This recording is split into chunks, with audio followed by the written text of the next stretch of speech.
ఇంత ఇంత అవగాహన లేకుండా మాట్లాడుతుంటే మంచిది కాదు. ఏం తమాషానా?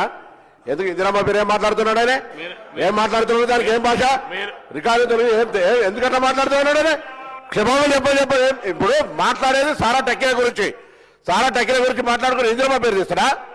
ఏం దయచేసి నేను సభ అధ్యక్ష, వెరీ అన్ఫార్చునేట్, ఒక గౌరవ సభ్యుడు ఇక్కడి దాకా వచ్చేటువంటి విధంగా మాట్లాడుతున్నట్టే మహిళలకు సంబంధించి, అందులో చనిపోయిన మహిళ ఈ భారతదేశంలో వాళ్ళ నాయకుడు చెప్పిండు. అరే పేరు ఇట్లా మాట్లాడితే ఆ పేరు తీసి పెట్టేదంటే ఏమన్నట్టు? పెట్టు. This is very unfortunate sir. ఆయన పేరు అరే ఎట్లా మాట్లాడతారు మీరు అంతా పూర్తిగా? ఇది వెరీ అన్ఫార్చునేట్ అధ్యక్ష. ఆయన మాట్లాడించే ప్రశ్న లేదు అధ్యక్ష. ఆయన ఇది పొరపాటు అనేదాకా మాట్లాడించే ప్రశ్న లేదు. ఎట్లా మాట్లాడతారు ఇందిరమ్మ పేరు? సారీ చెప్పాలి, అది తొలగించాలి. ఇందిరమ్మ పేరు అనేటువంటి ప్రస్తావన అది సారా టెక్నిక్ పేరు పెట్టద్దని మాట్లాడతారు. అయినా ఎంత అన్యాయం అధ్యక్ష. ఏం అవగాహన ఉండి మాట్లాడుతున్నా, అవగాహన లేకుండా మాట్లాడుతున్నా? శ్రీహరి గారు వారు మాట్లాడుతున్నారు కదా. ఇందిరమ్మ పేరు ఎందుకా?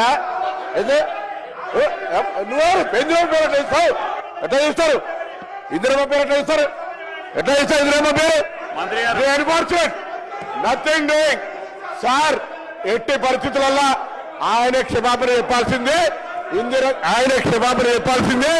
ఇందిరమ్మ పేరు సారాకు సంబంధించి ప్రస్తావించినందుకు మా దేవత ఈ దేశానికి సంబంధించి వాజ్పేయి గారు ఉక్కు మహిళ అని చెప్పినాడు, దుర్గాదేవి అన్నాడు.